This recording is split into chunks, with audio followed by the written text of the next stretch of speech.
This Film is Lit, the podcast where we finally settle the score on one simple question. Is the book really better than the movie? I'm Brian, and I have a film degree, so I watch the movie, but don't read the book. And I'm Katie.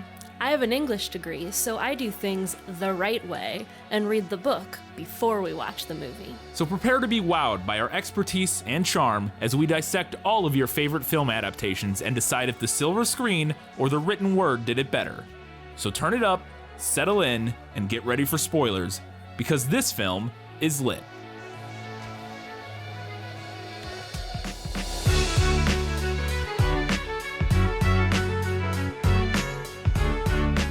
In one way or another, I've always suffered. I don't know why exactly, but I do know that I'm not so scared of suffering now.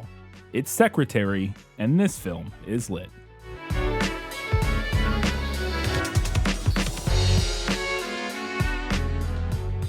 Hello and welcome back to This Film is Lit, the podcast where we talk about movies that are based on books. We have every single one of our segments in this week's episode. We got lots to talk about. Before we get started, we did want to drop just a brief content warning here at the top. Throughout, there will be discussions of self-harm, as well as we won't get super involved sexually. There will be discussions of BDSM and that sort of thing. And like power dynamics and kind of, and sexual assault and that sort of stuff. So if any of that stuff is not something you're interested in listening to, you probably should just skip this episode because it's not going to be limited to a section, most likely.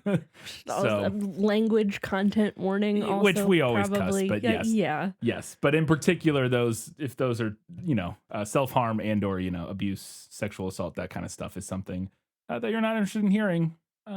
Like I said, you might want to skip this one. We're not going to get super graphic or anything, but it will be discussed at length at different times throughout the episode. So let's get into it. If you have not read or watched Secretary, not The Secretary, we're going to give you a brief summary in Let Me Sum Up. Let me explain. No, there is too much. Let me sum up. This is the film summary for Secretary, sourced from Wikipedia. So it's not perfect. Lee Holloway is the socially awkward and emotionally sensitive youngest daughter of a dysfunctional family. She adjusts to normal life after having been committed to a mental hospital following an incident of severe self-harm. Lee learns to type and applies for a job as a secretary for an eccentric and demanding attorney, E. Edward Gray. Gray explains that she is overqualified for the job, having scored higher than anyone he has ever interviewed, and that it is very dull work as they only use typewriters. Lee, however, agrees to work under these conditions. Though at first Gray appears to be highly irritated by Lee's typos and other mistakes, it soon becomes apparent that he is sexually aroused by her obedient behavior. When Gray discovers her propensity for self-harm, he confronts her and commands that she never hurt herself again. The two soon embark on a BDSM relationship from their typical employer-employee relationship. However, Lee experiences a sexual and personal awakening through the sadomasochistic sexual encounters with Gray, and she falls deeply in love with him. Conversely, Gray displays insecurity concerning his feelings for Lee, as well as shame and disgust over his sexual habits.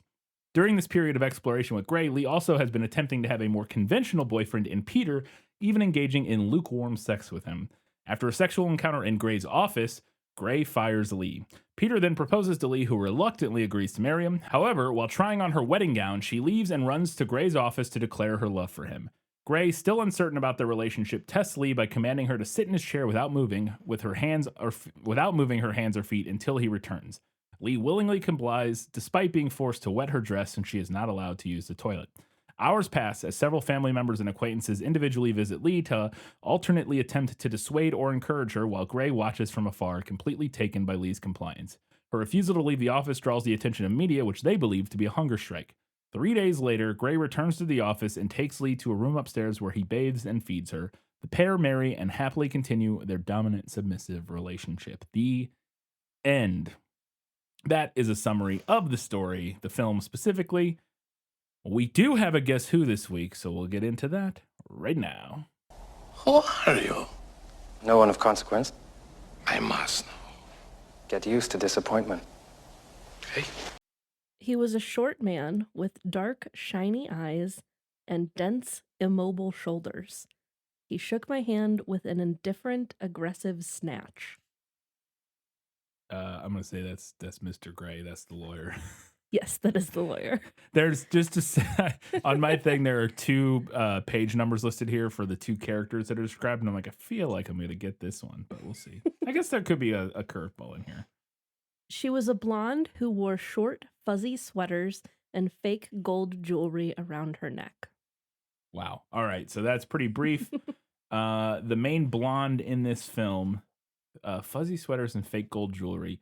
The main 2 blondes would be either, I guess there's 3. There is Lee's mother, there is Lee's sister, and there is Gray's ex-wife.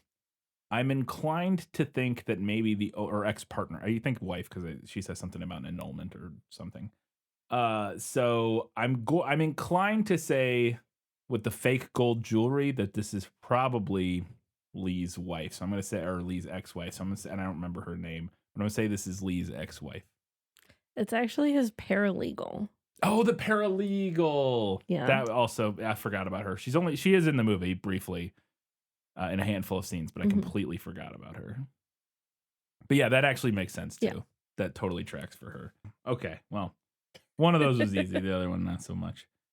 All right, I have quite a few questions. We're going to get into those in Was That in the Book? Nicholas Flamel is the only known maker of the Philosopher's Stone.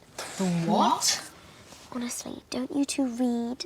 So the film opens up and we immediately open on Maggie Gyllenhaal in spreader bars, holding her wrists out to her side, like around her neck. And I was like, well, we must be starting in media res here because this doesn't seem like where I expected this to start. Yeah. And that is what happens, which we'll talk about here more so in my next question. But as she's going about doing some of her daily, office tasks in this precarious situation, she's like getting coffee and stuff. And I wanted to know if, in particular, there's one thing she does that I thought was very funny, which is that she needs to staple some papers. And so she gets the papers on the desk and then she bends down and she uses her chin to staple the papers. And I wanted to know if there's a moment at any point in this story where our character, while in a precarious, bondage situation, staples some papers with her chin. No, there's not. Okay. That's surprising. That's honestly surprising to me. I think it will not be once I describe the short story more. The short story is very different from the movie. One of those differences, maybe the main difference, the biggest difference, is that the narrator and the lawyer don't engage in like a consensual dom-sub dynamic like what we see in the movie. Fascinating. I would not have guessed that. I just want to get this out of the way. That's a big one. I want to get this out of the way right off up the front top. and try to describe what the difference between this is. Because spoilers, I think my answer to every one of your questions is no. I think. So, movie and the book are very different. The movie, as we kind of covered in the summary, is an exploration of like a romantic BDSM Yes. relationship, and how that relationship like gets started and grows and develops. Yes. And particularly within the context of a very strange, employee-employer Right. like power dynamic Yeah. that complicates things. But I would honestly hesitate to even call the short story an exploration of BDSM. Really? Okay. So the lawyer definitely gets off on being dominant, and the narrator, her name is Debbie in the short story. Okay, I'm just not going to Lee. call her the narrator. Yeah. The narrator definitely experiences arousal and some other complex feelings over having been dominated. Mm-hmm. But that's as far as I would go in describing it as BDSM. Interesting. Okay. It's not a portrayal of a relationship like the movie is at all. It's more like an exploration of a woman being sexually harassed and then grappling with the fact that she felt turned on by it. Okay. Like, Interesting. imagine if the movie started Imagine if the action starts with that first spanking scene and then jumps ahead to the scene where the lawyer like jacks off behind her, Right. and then she quits her job and then it ends. Okay. That's basically the short story. Yes, that's a very different It's very different. story. It's got very different messages, exploring a very different thing. Yeah. Very Fascinating. different. Not what I was expecting based on, I don't know, not really based Yeah. on anything, but just. And I still want to talk about all of your questions. Yes. I just wanted to get, because these are so radically different, I wanted to get that out of the way up front, that we are talking about two wildly different beasts here. Okay. And also for context, in case what we didn't say this at any point, I think you just did, but it is a short story and Yes. not like a novel. Yeah, and it so- is a very short story. It's like 20 pages, maybe. Okay. Interesting. Well, I'll ask my questions anyways, and I'll do my best not to preface everyone with, I know, probably not. I'll just ask them as if I didn't know that the answer was probably going to be no. So, as I mentioned a second ago, the story does start kind of forward in their story where they're already in the midst of their BDSM relationship in the film. And then we get a title card that says 6 months earlier, and we jump back and we are introduced to Lee as a completely different person prior to ever getting the job at this lawyer's office. And I wanted to know if the story did a similar sort of in media res and then jump back beginning. It does not. The short story is a very like straightforward linear narrative. I like this change though, especially given all of the other changes that the movie makes. I think we need that little tease at the beginning to kind of pique our interest in like, how do we get to this point? Because it's a very striking visual imagery. Like when Yeah. we open up and you see a person in an office setting wearing, like I said, a spreader bar bondage. It's a giant bar across her neck that is strapped to her neck and then holding her wrists out at arm's length, basically. Mhm. And but she's in full like just standard office attire, walking around a legal office, doing like getting coffee and papers and stuff. And so it's very much a what is going on here cold open. So it's definitely, it definitely works sort of narratively at pulling the audience in immediately. It's a good opening hook, for sure. Right. So, like, whereas, the short story is kind of relying on that switch and the actions of the lawyer being, like, shocking and kind of coming out of nowhere, because the point of the movie is to build to that relationship. Yes, and her personal development, her personal sort of revelation and discovery. Yes. I think having that cold open really works. Interesting. Okay.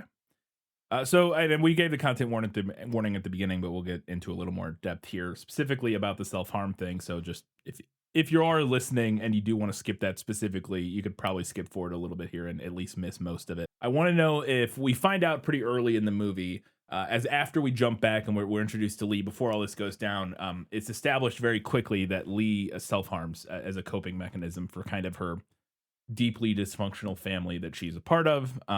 Her mom is incredibly overbearing in like an unhealthy way. And I wanted to know if any of that backstory for our main character came from the book. Any of that, I guess backstory is the right word, but characterization came from the book. No, it doesn't. The narrator does have some like issues in the book or in the short story, but it seems to be more along the lines of like Gen X flavored ennui. Like bored, aimlessness. Aimlessness, boredom, dissatisfaction, tinged with some anger over being bored and dissatisfied and aimless. Sorry, Gen X. I really associate this with you guys, though. I don't think it. Maybe most like I personified more recently with them, but us millennials have a big case of it as well. Well, I yeah. think, so as do most people, or I think most generations at least deal with it to some extent. But yes, I think it is culturally something we identify with Gen X quite a bit. So, and her family seems fairly normal. She's got an older sister who also seems to potentially be struck with the same kind of ennui. But her parents seem like pretty regular. They don't have the very obvious dysfunctionality that the movie portrays. Where her No. father is an alcoholic. Yeah, and her mom is father in the kind movie of is an neurotic. alcoholic, and her mom seems like really like emotionally overbearing. Yes. Like very like Yeah. clingy and yes, overprotective. Yeah. And sheltering, and partially probably because of the relationship with the husband, or her husband, and Right. Lee's father, and the sort of I don't know if we know for sure if it's been physically abusive prior to this. It seems like probably not. We'll talk about that here in just a second, or I have a question about that a little bit later about one of the things that happens in the film. But if not emotional, or if not physically abusive between Lee's parents, it was at least very dysfunctional. Mhm. He's an alcoholic seemingly. And their relationship is very volatile, so Yeah. shall we say. So I'm sure that also at least plays somewhat into her mother's state of mental Right. state, I guess. Because she does seem better, at least a little bit, once the dad is out of the picture. Yeah. She seems at least marginally, Yeah. better once that happens. But I did like this change Yeah. in the movie. I thought it worked. My note was that it's already a wildly more interesting background for this sort of story than what 50 Shades presents us, which we will just, this is the first comparison. Yeah. It will not be the It- last. This story is. It was impossible Yeah. to not compare this to 50 Shades. Yes. And we'll talk more about why throughout. Yeah, we'll talk more throughout. There's lots of things, but yeah, it is very much the case. It's funny when I looked at, you already heard in the thing, I said that the lawyer's name was Mr. Gray. Yeah. Which, yes, it is. First of many similarities. Yes, first of many. But yeah, if you weren't aware that this is, I think we mentioned it briefly in the 50 Shades episodes potentially. This movie may have come up at some point. I don't can't remember. recall. But I definitely mentioned briefly, like last week, that it was something when we were doing the 50 Shades series and like researching and looking at stuff. This movie showed up in my, And for good reason. in stuff all the time. Yes. And yeah, there's lots of similarities, but also it was funny because when we went to watch the movie, we actually bought it on Amazon because it was on sale for like $4 and it was not available to rent. And that's like the rental price anyway. So I guess we'll just buy it. And the thumbnail or whatever for it, I think not the version I purchased, but the version that was like the free version with like freebie or something. Mhm. The thumbnail picture just said "Meet the original Mr. Gray," so they know. Like the marketing, even Yeah. whoever decided to release this on another streaming service was like, we got to capitalize off that. So yeah. Yeah, so I liked this change. I liked the fleshed out stories and the characters. Even if I didn't always like every single decision that the movie made along these points, more on that later. Yeah. And yeah, it is miles more interesting than Yeah. anything in 50 Shades. Yeah, for sure.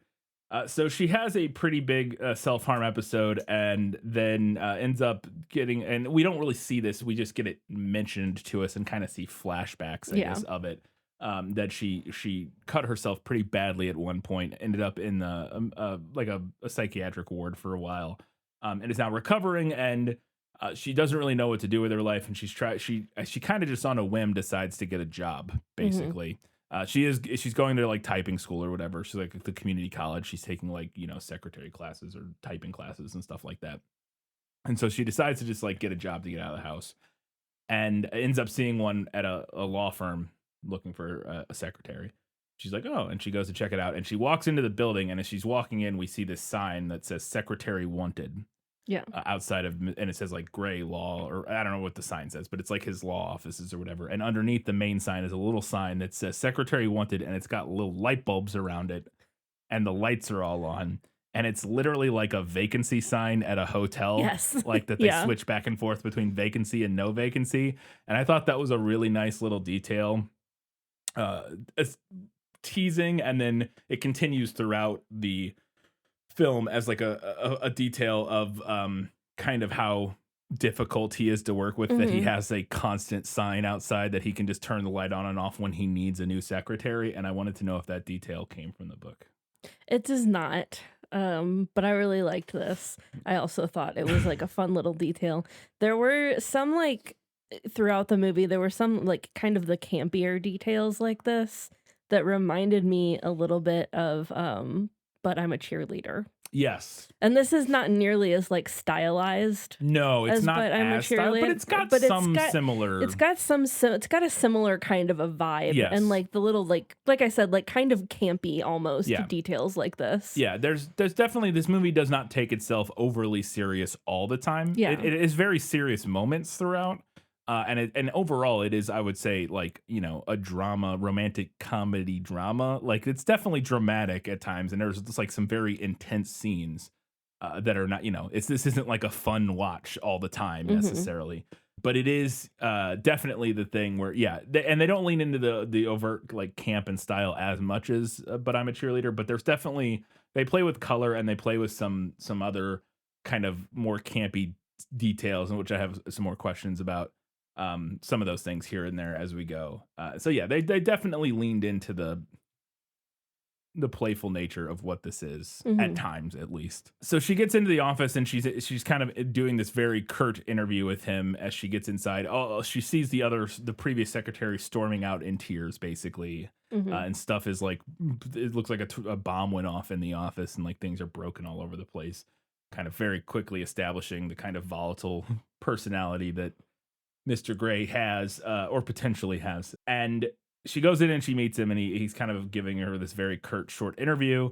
And then during that interview, he like has this like control panel behind his desk. Yeah. And he goes back and he flips some switches, and in the other side of his office, this big like mister turns on, and it's like spraying these orchids. But then later, after she gets the job, we see she comes into his office at one point, and he's like watering, or I don't know exactly what he's doing, some sort of very meticulous Plant care. pruning of these like very exotic flowers. He's got like a little like syringe, and he's like doing something with them, and she's kind of watching him. And I wanted to know if the detail of him having these like exotic plants that require very particular and, you know, meticulous care came from the book, because I thought, again, that was a very good little detail, kind of bolstering and characterizing him as this very controlling, like meticulous person. That is not from the short story. We really learn very little about the lawyer in the short story. Which makes sense based on what you're talking about, where it's less about, it's not their relationship, it's more about her. Right. Sort of, yeah. He seems mostly like just like kind of a sleazeball. Yeah. In the short story. So right after that, he mentions that he has misplaced some notes for one of his cases, and he thinks that maybe he threw them away, and he's not sure. And as soon as he says that, he says, I think I threw away the notes for the X case. Can you? And he like trails off because he gets distracted or something. And she finishes his sentence by saying, dig through the trash and look for him. And he looks at her like, yeah, sure.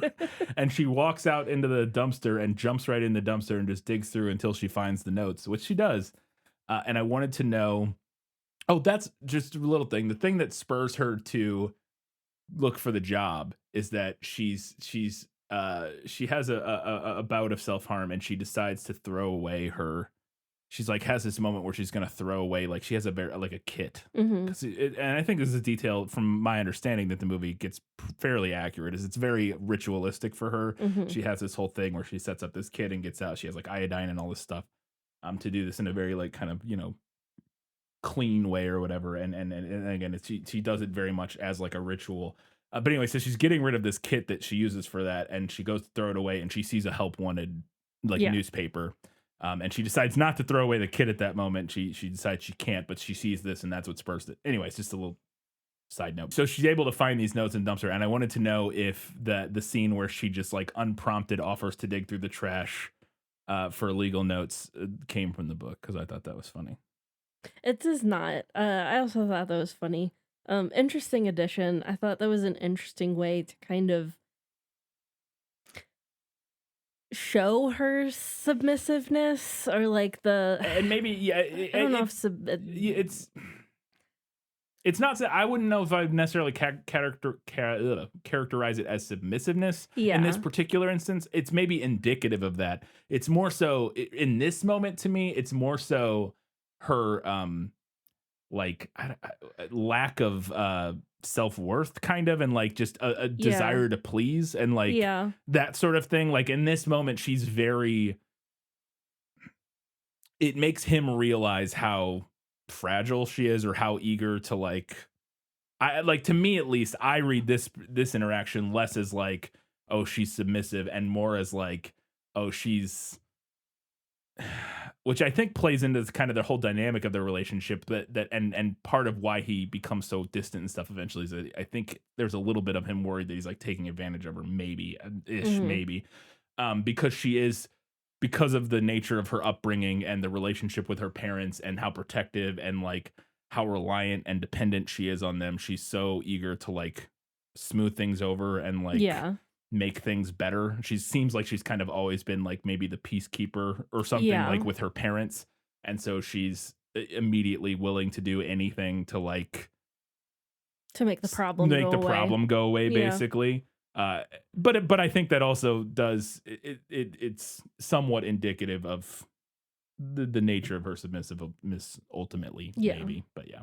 Speaking of signifiers of our characterization here is after that we see him, I think because it's right after he sees her do this, I think that he has all these red markers on his desk, Mhm. and this is before they've really done anything. He hires her and he sees all these red, or maybe he's already gotten rid of them at this point.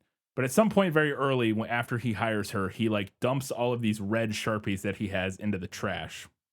And we'll find out later, and I think that this is actually maybe the moment, that they're kind of like a symbol of his own neurosis, his own controlling nature. This is the red markers are what he uses to like correct typos and stuff on the things that the secretaries type up, and they're kind of indicative of his controlling, Mhm. domineering nature. And when he first hires her, he like throws them all away, and it's it's this idea that he's trying to like turn over a new leaf and not be Yeah. this like commanding, domineering person, meticulous person that he has been, because he's ruined all these previous relationships because of that. But then he goes and he actually sees Lee and Peter is the girl, or the guy who she's been dating, like just casually dating kind of, and we'll talk more about them in a little bit. But he sees them out on a date and it makes him jealous, basically, because he's already kind of interested in Lee and like fascinated with her, I think. Mhm. And so he sees her out on a date with Peter and he gets jealous, and he immediately goes back to his car and he like pulls a red Sharpie out of his glove box. And it's, which I thought was funny. There's like, again, that symbolism of him immediately kind of reverting back to his, Yeah. that this event triggers him and he immediately kind of reverts back to his controlling nature. And I wanted to know if the red markers, the red Sharpies, were anything that came from the book. They are not from the short story, but I also enjoyed that kind of visual aid, Yeah. if you will. Kind of reminded me of like a smoker. Yes. Like he gets Yes. stressed out. He threw all his cigarettes away, Yeah. but then he gets stressed out. He gets triggered. He goes out and he finds the one cigarette in his car Yes, that he still stashed had. away. Yes, exactly. Yeah. It's very funny. Yeah. So I mentioned earlier that her mom and her dad have a pretty tumultuous relationship, and that her dad is an alcoholic. And we see one scene very early on where he gets physically abusive, and he like pushes her or something, right? Mhm. And she like Yeah, he like pushes her and she down. like falls over and like hits a chair or something. And we don't really see what happened after that unless Lee says something in a voiceover. I don't recall ever knowing exactly what, or in the immediate aftermath of that, knowing what happened. But Yeah. we see a scene a little bit later where her dad calls the office, and Lee is like, "Where are you?" And he's at like a phone booth, just like Yeah. in the middle of nowhere. And he's like, "I'm downtown." And it becomes very clear immediately then that that her mom has kicked him out, basically. Mhm. And I thought that was a really interesting detail, that and that was why I said earlier that we don't know, I don't know if their relationship prior to that moment had been physically abusive. Maybe it had and this was a final straw, or maybe I interpreted it more so as that he had been like kind of gradually going down his path and becoming more, because I think he lost his job at some point. Yeah, They I think they you're allude to the idea right. of him Yeah. losing his job or something like that. And so I interpreted it more as he maybe has always been like kind of a jerk and dealing with alcohol issues and stuff, but then this one time he becomes physically abusive and her mom just immediately kicks him out. And I thought that was an interesting detail that, despite the fact that she's a fairly fragile person seemingly herself, that she doesn't put up with that and immediately kicks him out. Yeah. Which I thought was kind of interesting. And again, just like a deeper layer of characterization than maybe you would expect from kind of a tertiary, I guess, secondary character like that. And I wanted to know if that detail came from the book. That is not from the book. As far as I know, in the book, her parents' relationship is fine. Right. Right. Yeah, right. We discussed that. As far as I know. Yeah. But I also liked that the movie included this. I thought it was a really interesting thing to include because a lot of people do tend to draw correlations between BDSM and abuse. Oh, Twitter's full of people so I thought that do that. I thought that this inclusion of this depiction of like quote unquote actual abuse, which this movie muddies that because there is other actual, arguably action. We're gonna get into that. This movie has its issues, just generally like. It's complicated because yes, even the relationship that grows between Lee and Mr. Gray has its issues and problems, but we'll discuss that more a little bit later. But yes, your point still stands. Given that that kind of background, I thought this was an interesting parallel for the movie to put out there. Yes, yeah. So at this point now, I kind of jump forward quite a bit here, but there's a big scene, and this I guess you alluded to earlier is from the movie, the spanking scene, which is like the big first moment in the film where she makes a typo and he calls her into his office and he makes her read it and he spanks her while she reads it. And she's very kind of confused and unsure of how she feels about this, but is clearly kind of into it. And it's obviously that's its whole own bag of worms. We'll discuss that at least to some extent at some point, maybe. It's hard. This movie's very difficult to talk about because it's fascinating. We have more thoughts on it later. We'll get to, but that has all happened, and now they have kind of with gusto entered into like a full BDSM relationship within the office. Yeah, where she kind of leans or heeds every command that he gives her, that sort of thing. And we kind of get like a montage of them doing, and this is kind of played more for laughs at this point. Like there's like a scene where she's like his desk is covered in straw and she's like on her hands and knees and he puts a saddle on her and like gives her a carrot, and all this kind of this stuff. And again, a lot of this is played more for laughs than anything. But within that, we get this one little scene where she's having dinner with her family. And she calls him up and is like, explains to him what they're having for dinner. She's like, we're having steak and peas and creamed potatoes or whatever and ice cream for dessert. And he's like, tells her exactly how much of everything she can eat. And which is a whole thing. It's a different, which 50 Shades touched on this a little bit with like the food thing. This version I thought was way better, kind of, which everything about this movie in my opinion is better. We'll get to that. But than 50 Shades. But he's like, you can have one scoop of potatoes, exactly 4 peas, and then as much ice cream as you want. As much ice cream as you'd like to eat, which I thought was funny. And I wanted to know if the meal instructions came from it, and specifically the line, and as much ice cream as you'd like to eat, because that line got me. Yeah. And was very, again, that little detail of that line was like, well, here, go ahead and answer first, then we can discuss it. But that line is not from the short story. Yeah. But it also got me. Yes. And I like the portrayal of BDSM here as something that can provide joy. Yes. For someone who genuinely enjoys that lifestyle. And yes. And again, the apart from the other issues of how this relationship starts, which again, we may discuss to some extent, is not only joy, but the structure that it can provide for somebody who is entering into it like knowingly and wantingly. Yeah. And like with full knowledge. And again, I say with full knowledge, maybe that's hand waving away some of this movie's more problematic beginnings and other issues with throughout it. But the fact that you can tell she is very much into this, it becomes a recurring thing. Like a lot of times when we see her eating throughout the rest of this, she will eat exactly 4 peas, because it like reminds her of this particular, moment or whatever. But the little detail of "and as much ice cream as you'd like" was one of those little things that felt it's like E.L. James read this book but didn't hear it, like didn't get it. Because that little detail, that addition of that line, like kind of not fixes, but like giving her that freedom within that thing where it feels it's not about him controlling her body. It is, but like in a way that serves her. Yeah, I guess. Yeah, it's hard to describe how to put it in exact words. That like, yes, he is, because she wants him to like tell her like what to eat and whatever. But the giving that other layer, that ending it with "and as much ice cream as you'd like to eat," like he's controlling, but also like giving her this place to do whatever she wants. Like, yeah, and it's very clearly then not about him like wanting to control her weight or anything, right? Like that gets rid of the weird thing of like, he's controlling her food because like he's worried about her gaining weight, or like this when he says "as much ice cream as you want," like clearly he's not worried about like the calorie, or like it just feels like less manipulative and controlling in a bad way, and more manipulative and controlling in the way that she wants, which it feels better.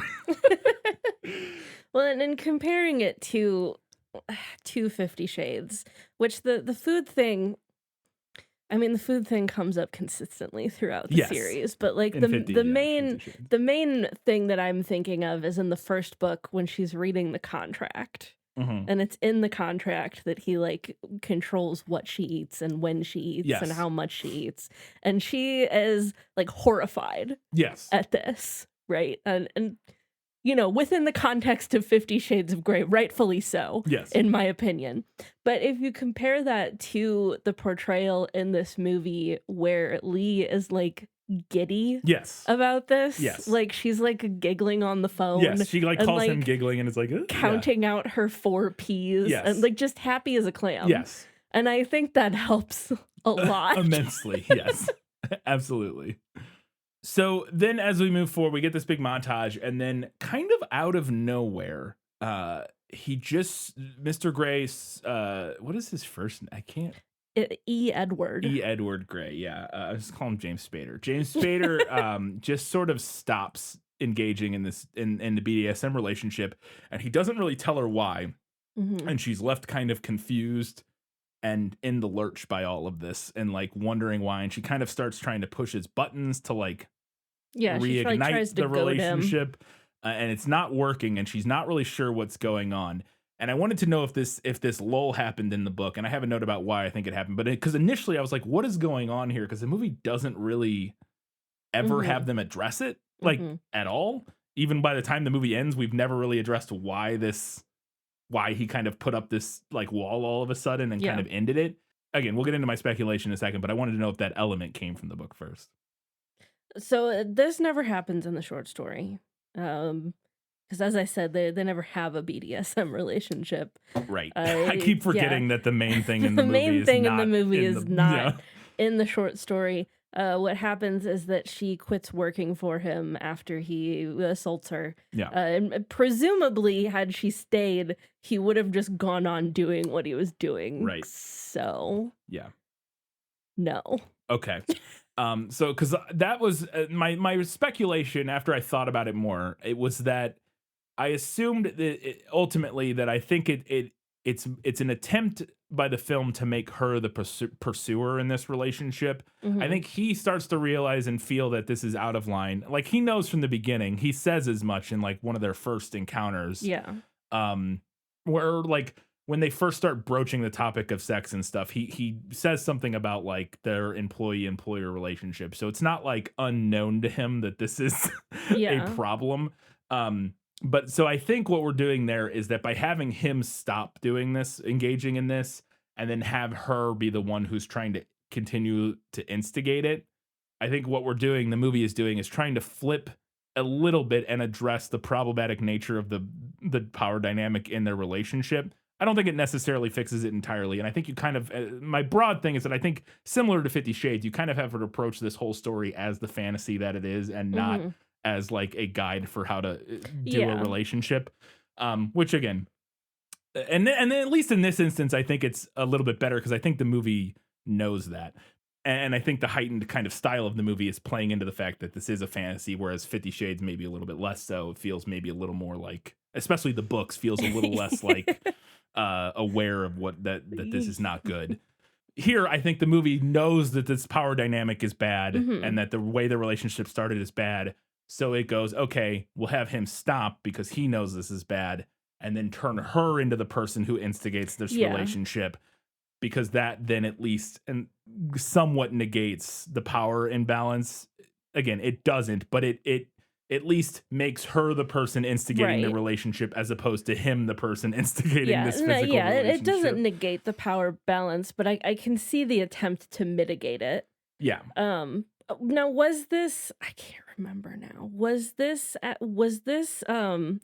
instigated by when his wife shows up to the office? Oh, was that what kicks this off? Might be. I don't remember exactly. That's the thing, is I don't remember what and I think that's part of what made me confused, is that there didn't feel like a very obvious instigation for this. I think it was. But I think you might be right. When his wife, because his wife shows up to the office at one point, and she kind of like storms in, and she obviously has like a very strong personality, kind of the like antithesis to Lee. And like clocks Lee as a submissive immediately, and like immediately seems to know what is going on in this situation. Yeah. And I think that encounter was what like instigated him to take a step back. Yeah. But I kind of got the same vibe as you, that I think the movie was attempting to make her more of the pursuer. He also has a lot of obvious self-loathing in this. Yeah. No, for sure. That is definitely a big part of it, is that he does not, he feels very weird about his interests and all that sort of stuff. So yeah, that's definitely another aspect of it. So because their BDSM relationship is on hold, despite her attempts to revive it, she also has now trying to recapture some of the feelings. And there's a scene in the movie where she's at home, and she gets a hairbrush and tries spanking herself with it to see if that will capture the same, spirit of the event. And it does not. And I wanted to know if that scene came from the book, because I found that funny. It does not come from the book. It's like trying to tickle yourself. It just doesn't work. But that also got me good. Yeah. Just doesn't work. All right, so let's get to the scene. This is a big scene in the movie that I'm not exactly sure how I feel about it, and we'll just get into it. There's the scene where she has put in kind of an ultimate act of defiance in order to really she's been trying to get him to do the BDSM stuff again, and he just has not been. And so she puts like a worm in like one of his like memos or something. Yeah. And he finds it, and he calls her into his office, and he has her like assume the position, like when he spanked her the first time. Yeah, bent over the desk. Yeah, but then he has her pull down her pants and stuff. Yeah, and then he's standing behind her, and she's. And I real quick, I think it's important to clarify for people who may not have seen the movie that their relationship up to this point. Oh yes, it's been sexual in the sense that they both get like sexual gratification from like the dominant submissive dynamic. But the movie does a good job of making it clear, and it is the portrayal of that in this movie, that it is not necessarily the case that it is always sexual, fully sexual. Like they have not engaged in any sort of what you would typically think of as a sexual act. They have not like kissed. I don't think, right? No, I don't. They have not done anything that sex comes in lots of different shapes and sizes, but they have not done almost essentially anything that most people would consider like a sexual encounter. Yes. They have done things that many people like sort of affiliate with sexual encounters. Yeah. Or not affiliate, but associate with sexual encounters. But they have not. Yeah, they have not kissed. They have not been groping each other. Yeah. Like any of that sort of stuff. I don't think they've even like seen each other naked. No. Except for like he's seen her butt, I guess. Yes. But no, because the first time he spanks her, she has her skirt. She's like down fully still. clothed. Yeah. She's like fully clothed all the time. Again, it is very much a power exchange that they are engaging in, and not a sexual part of that. Which sometimes those things go together, sometimes they don't. That's a whole different thing, and it's a thing that 50 Shades really doesn't ever it touches, it kind of alludes to, but it's always also sexual, Yeah. like explicitly sexual, and it always like revolves around having sex, which for a lot of people it does. Like it's not for some people who engage in BDSM, it's basically only ever in the context of, you know, having sex or whatever. But for lots of people, it is also not. Some people it is just, you know, part of their day-to-day life and that sort of thing, and they don't do it necessarily sexually. So yes, your point is very well taken, that to this point they have not really engaged in anything quote unquote sexual. Yes. Some people might describe it as sexual, but they have not, had a sexual encounter. But anyway, so she is now naked essentially in front of him, and he's standing behind her, and she's not really sure what's going on, and he ends up he tells her, "I'm not going to have sex with you. Don't worry, I'm not going to have sex with you." And then he masturbates. Yeah. And then he masturbates, and then she leaves, and he's like, "Now leave," or whatever.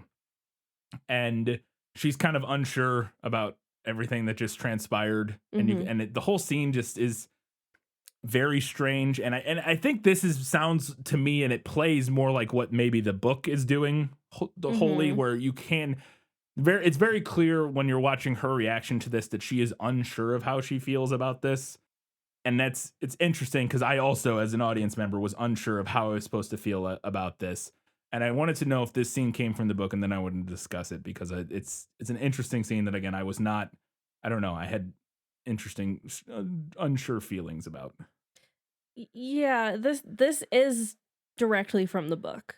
But I agree with you. I think it's kind of hard to suss what exactly the movie wants us to get from it. Yeah, and I guess what it's supposed to be is that he thinks having sex with her would be like over the line, that would be particularly egregious. Yeah. But he does like sexually desire her, so he thinks it's somehow like okay to masturbate, like, or maybe like he in the moment just decides that that's the better course of action. Yes, but then he ultimately ends up disgusted with himself, which is because after this happens, he does fire her. Yeah. And I think we're supposed to read this as he is disgusted at himself for kind of giving into this temptation and doing this thing which he sees as like over the line and like sort of not I don't know, not good.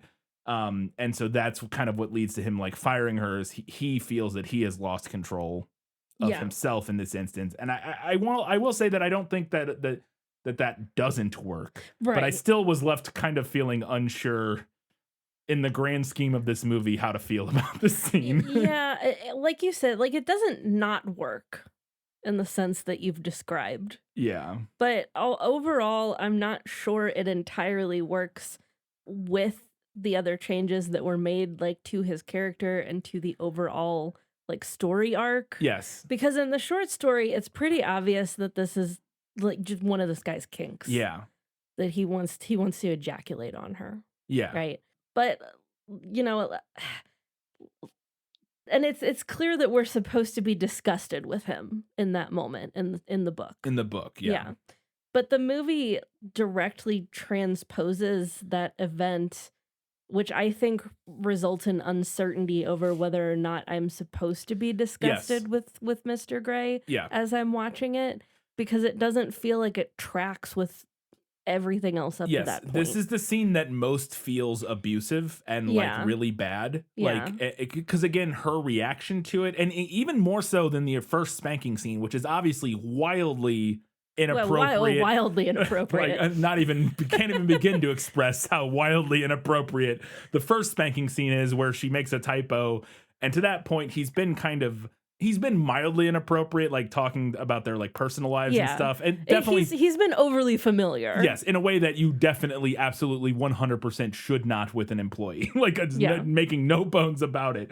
But that particular instance with the spanking, it's like just wildly over the line to the point where she could sue him and have his, like he would get disbarred, and like it's just like wildly over the line. But for some reason that scene feels less problematic than this scene, even though at this point they have already engaged in this relationship, and she is not only a participant, she's a very eager and willing participant to the point where she has been trying to reignite this relationship between them. But yeah, the scene plays out and you're left feeling like, I don't know. Yeah, like I don't know how I'm supposed to feel about Yeah. the scene. I don't know how I'm supposed to feel about him. Which feels a little intentional because I think that's how she's feeling. I think I think the movie is yeah. at least trying to somewhat put us in her headspace where she doesn't know how she felt about this. But it does clash a little bit with, at least to some extent, with what the movie has done up to this point, where she has been a more eager and willing participant. Yeah. And then I don't know. It's just Well, and I think it gets muddled too by the fact that, like, you know, this happens and it's kind of our low point, like our act 2 low point. Yes, for sure. And but then the movie kind of just like picks right back up again with her enthusiasm for it and for him. Yes. Yeah, it does. It just kind of, because she immediately after this goes into the bathroom and masturbates and is like, into it. But in the moment isn't. And again, I think that pulls the most from maybe some of the interesting exploration that the book is doing. Yeah. Of the idea of, like, even during very traumatic experiences, there's this weird interplay between like arousal and like all of these things can be true. And it's a difficult thing to suss out. And it's a very personal journey that people have to go on. Like that kind of thing of like, what does it mean that during this moment of abuse that I enjoyed aspects of it or was aroused by aspects of it. That's definitely what the movie, and it sounds like the book is doing at times, is kind of like, what does that mean? And she's going on that journey of how she feels about it. And does she feel like a victim in that moment or does she not? And that sort of thing. And it's a very complicated topic, obviously, that requires layers upon layers of honestly, she needs probably to talk to it like a therapist about it or whatever. Yeah. But point being, I think it's very much the case that that's what the movie is doing in this moment, but it does feel slightly it feels a little undercut. Or that it just feels slightly out of place with the rest of the tenor of the movie. Yeah. Compared to like what maybe the book, it feels like something where you're pulling a scene almost directly from the book, which is doing a very different thing. Yes. Than what the movie is doing, which is so like I said, right after this he fires her, and I wanted to know if that happens in the book, if he fires her but that she ultimately rushes back and confesses her love despite being let go. That does not happen in the book. She quits, and then after like a week he sends her a paycheck plus some extra. Which does happen. He does do that in the movie. Send her extra. Yeah, also included with that in the book is a note that basically tells her not to tell anyone what happened. Which I will say that I felt like that was the implication in the movie, like with the money a little bit, was like once he fires her, like it's kind of hush money to some extent. For sure. Yeah. Which, yeah. So she does rush back. Peter proposes to her. She, kind of agrees to marry Peter. And she's trying on her future mother-in-law's wedding dress.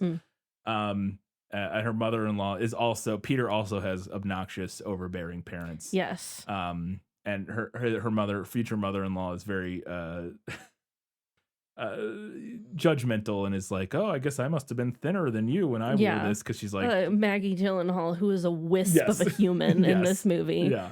Yeah. But so she gets on the wedding dress and she realizes she can't go through it because she doesn't really care for or love Peter, but she does love E. Edward Grey. And so she rushes back to his office and storms in and she's like, I love you and I want to be with you, blah, blah, blah. We've already talked about that doesn't happen in the book, but I wanted to know if this line came anywhere from the book, because during this exchange, it cracked me up. This was in the trailer, I'm fairly certain, because I remember playing it in the prequel. She rushes back in and she's like, I want to be with you. I want to do this or whatever. And he says to her, we can't do this 24 hours a day, 7 days a week. And she goes, why not? And I died laughing at this scene. And I wanted to know if it came from the book, because, man, those two sentences to me alone showed that the author / writers, like, and I guess depending on if it comes from the book or not. I think more the writers. Well, because spoilers, it doesn't come from the book, right? Yeah. So in that case, the writers of this film knew more about BDSM than like every single moment that ever happens in the 50 Yeah. Shades book. That exchange in particular just felt more real than like, and more like knowing of the lifestyle than anything in 50 Shades at all. Yeah, so it's not from the book. Yeah. But I loved that exchange. And after 50 Shades, it was really refreshing to see a portrayal of a BDSM relationship where the submissive actually wants to be submissive and isn't like horrifying you the entire time with her life choices. Yes. But it's one of those subtle things where it's like one of those like little moments in the movie that is very clearly a nod to people who know. Yeah. Because so just for people who don't know, the term 24/7 is, or 24/7 dynamic is like within the culture of BDSM is the particular type of a BDSM relationship that is, as it states, 24 hours a day, 7 days a week. Whereas many, or maybe most, I don't know the percentages, people who engage in that do so within a given context, at their leisure, you know, maybe for a day, maybe for a couple hours, whatever. But there are other people who do it all the time. And just again, that particular, like sneaking that line in with and saying 24/7 without really saying it, and then having her be like, why not? Just again, it just cracked me up. And I was like, okay, yeah, we got some real heads writing this one. So then during this whole exchange, she is insistent that she wants to be with him, and he's like, no. And she refuses to leave, like basically until he like either agrees or something. I don't remember the exact like demands that she has, but he basically says, okay, fine, then sit at my desk, put your hands on the desk, and don't move until I come back. And then he leaves the office. And then we watch her sit at this desk in her wedding dress for in the movie, supposedly days. We will discuss this momentarily. Yeah. But she sits there, and in the movie so long that she soils herself because she has to go use the restroom, but she refuses to leave. And I wanted to know if that at all happened in the book. No, none of that is from the book. Okay. So then obviously my last questions here for this will be also not in the book. But in the movie, the media shows up and starts covering it. Or even before that happens, we start getting a line of people from her life coming to like kind of talk to her about this. Yeah. Peter initially shows up and tries to stop her and is like, what are you doing? Blah, blah, blah. And then after that, a bunch of other, like her mom and her dad and a bunch of other people, like I think her sister and her sister's husband. Yeah, like and some of her friends that we saw briefly earlier. All these people come through and talk to her and in different ways. And try to like talk her out of this, or in some instances give her support, like her dad, I think. Yeah. Or there's like a priest at some point. Her priest is oddly supportive. Yes, because he's comparing it to like some of like not martyrdom, but like the tribulations that saints of would the go nuns through. And the saints and that sort of thing about how they would like use like flagellate themselves with whips and stuff as like a sign of penance, and it's like a similar thing, and so this is like very respectable of her, and her dad says something similar. So none of this in the book. No. Okay. So initially I was trying to figure out what the heck was going on here because I didn't know how I felt about all this because it was very strange. And I got to the point initially after the first part with Peter, I was like, okay, this is probably real. But then after we get this whole line of her friends and family, I was starting to think like, I don't think any of this is happening because we see her throughout this, she's becoming more and more kind of out of it because she's not eating or anything. Yeah. Like she's just sitting there, and the interactions becomes fairly surreal. Yeah.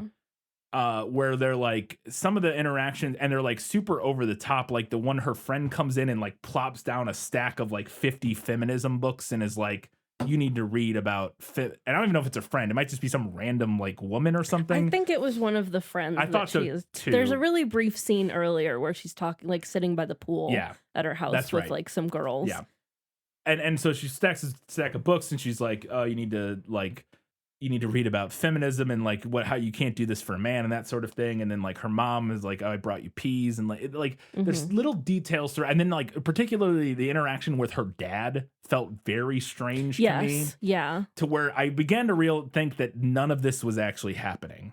that maybe the interaction with Peter did, but that the rest of these interactions were not real. Yeah. And that she was imagining these and actually kind of like imagining these arguments from all these people to kind of like essentially like argue herself out of the what she's doing. To kind of like, she's basically having this argument in her head, like, does what she's doing make sense? Should she be doing it? And so she kind of presents all these like different perspectives presented by these different people in her life who would provide these different perspectives.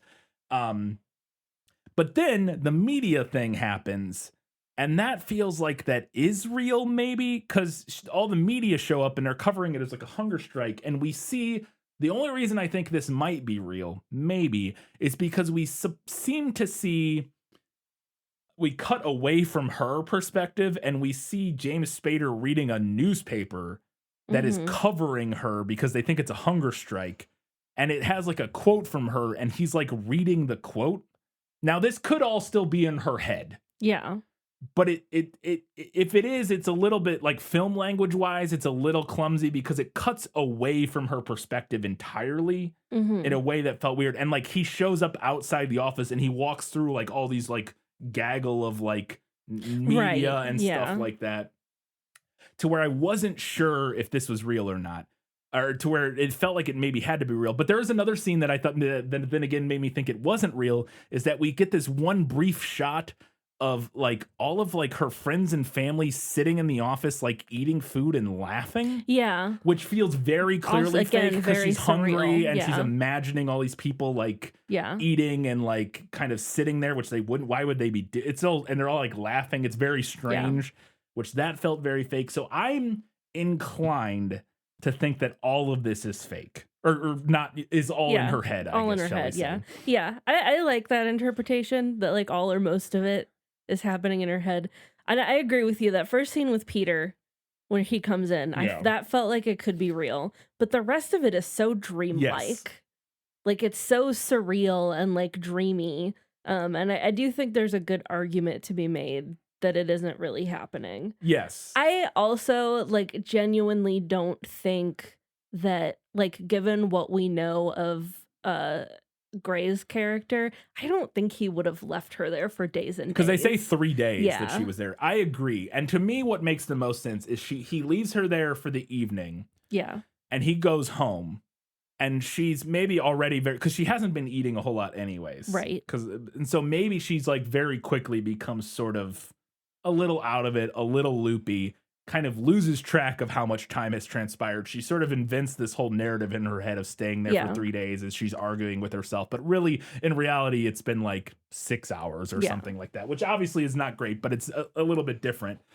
And then he came back like later that night and got her, is kind of my head canon, or maybe it's really what's supposed to be happening.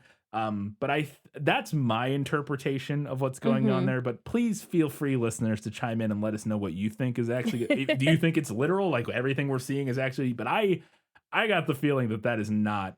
What is transpiring? Like to me, it did. It felt very dreamlike. Yeah. Very surreal. Yeah. All right, those are all my questions. I have a couple more things I wanted to discuss, but we'll get into those in Lost in Adaptation. Just show me the way to get out of here, and I'll be on my way.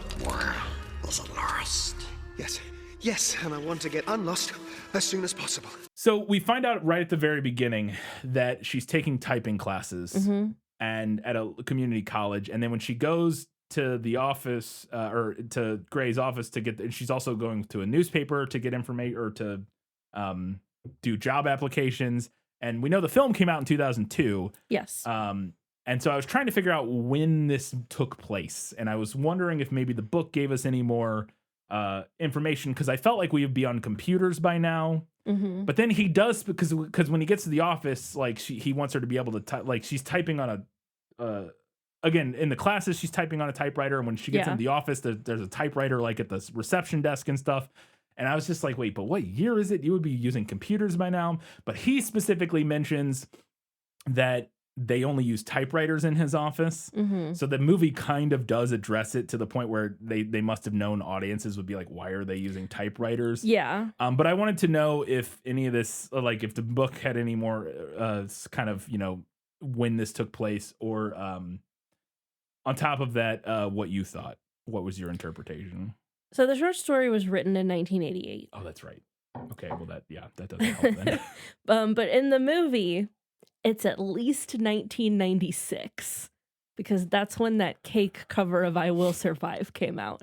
Does that like play on the radio or something? It plays while her and Peter are having sex. Oh. And it was the first. Was it diegetic? Was it? Yeah. Okay. Yeah, and that was the first like thing I like Googled that immediately. Yeah. I was like, Cake cover of Yeah. "I Will Survive." That came out in 1996. Overall, though, I think the movie's aesthetic to me reads right in line with when it was made. Yeah. Like very I late agree. 90s, super early aughts. Yes. It feels like I'm watching Buffy. Yeah. Especially like when we see like her room and there's like glitter everywhere and like the color palette and her little barrettes and things. Yeah. And then some of the office wear is like giving a little more 80s. Yeah. But also it's not uncommon for those types of clothing to be like a little behind the times. Yeah. And you're right, he does say like specifically, oh, we use typewriters here, not computers. Even without that line, I don't know if it would have struck me as wildly out of place for his office to be using typewriters. To me, in the late 90s, I think it would. Personally, I think without him specifically saying that, I think you would expect everybody to be using computers like for typing. a big Mac. Yeah, absolutely. It's the 90s. It's not the 80s. And even in the I guess. 80s, a lot of offices were using computers. But like, Yeah. Typewriters were phasing out, I think, by like the early 80s. Not that people weren't using them anymore, but they were way phasing out by the 80s. And by the late 90s, you're pretty out of place if you're using a typewriter still. Not that nobody did, I'm sure. Right. But it would have been situations like this. And I took it as it's maybe one, I think that for the movie, it's more aesthetic. It's more like from a creative decision by like the filmmakers, it's just more aesthetic and more visceral. And you get the sound of the clickety clack and the ding, and it's kind of ASMR elements to it. It's got all kinds of stuff that just aesthetically works more for the movie. But also I think it ties in character wise, as I think the idea of this very meticulous controlling guy who maybe doesn't either trust, I don't want to say trust computers, but like maybe it wants stuff still done in a very specific way, and he's always used typewriters, so he still wants to keep using typewriters, and he likes the fact that it's maybe like it's more secure in some way or something. I don't know. Like I could imagine this kind of controlling kind of guy that eccentric kind of guy that he is would just want to use typewriters. I think that fits with his character. So I think those both work, but I think in most cases he would be very strange for still using typewriters in his office. No, I agree with you. I think it's symbolic of like who he is as a person in the movie, at least. Also, her making typing mistakes. It is from the book, and it is very pivotal in like the start of their relationship. And that doesn't work if she has a backspace key. No, absolutely. Well, I mean, I guess it could if she still, like, you could still make typos and not realize, like, it could still kind of work. But yes, it definitely works better with a typewriter. And so I think for all those reasons is why they stuck with the typewriter. And it's just like one of those kind of aesthetic, creative character choices that just kind of works and makes sense. And then my other question here, and I just wanted to get back to it. We probably could have rolled this into our last segment, but I just wanted to go back to the final scene and discuss this a little more because I thought it was interesting. The whole thing at the end, whether it's 6 hours or whether it's 3 days that she stays at the desk, I don't think really matter. I mean, obviously it does to some extent, but like the thing's kind of the same. Let's say it's 3 days. Let's say it plays out practically as it happened or like literally as it was shown in the movie, and that she sat there for 3 days. Obviously that's like wildly abusive for him to do to her. Yeah. And to like not intervene and stop her from doing that. Despite that, within the context of the movie, it feels instead like something that she needed to do for herself. Yes. It feels like this sort of true act of autonomy and like her taking control of her life in a way that she never has been able to. And I thought so that was very fascinating. And again, in a movie that is somehow more problematic than 50 Shades in lots of ways, or in some ways. Because again, I think 50 Shades tried to address some of because again, we'll get to it. This movie was very clearly what E.L. James was pulling all kinds of stuff from. And it's very clear to me that I think what she tried to do is address some of the more problematic elements of this, like the fact that the employee-employer thing, by making Dakota Johnson not his employee. Yeah. Or what is her name? Anastasia Gray Steele, not his employee.